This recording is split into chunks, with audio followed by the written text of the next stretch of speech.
গেল? November rain এমনই তো হয়, হুটহাট থেমে যায়। ডক্টর রিজভি মেসেজ দিয়েছেন। হ্যাঁ? উনি বলেছে আমার রিপোর্ট ভুল আসছে, আমার কোনো ক্যান্সার হয় নাই। আপনি আমাকে আজকে একটা প্রশ্ন করেছেন না, আমার 21 বছরের জীবনের সবচেয়ে আনন্দের মুহূর্ত কোনটা? আজকে আমার জীবনের সবচেয়ে আনন্দের মুহূর্ত। সাইমন ভাই বাই, ধন্যবাদ, আসি।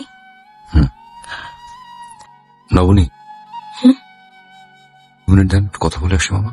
হ্যাঁ, আপনি মন খারাপ করছেন কেন?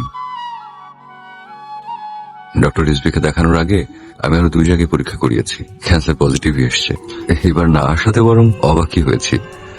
ভাবলাম জীবন বোধহয় নতুন করে সুযোগ দিল। তবে সবচেয়ে ভালো লাগছে এই ভেবে যে আমি আপনার 21 বছরের সবচেয়ে সুন্দর মুহূর্তের সাক্ষী হতে পেরেছি। জীবনের সুখ খুঁজে পেলাম ঠিকই, কিন্তু আরেকজনের দুঃখের কারণ হয়ে।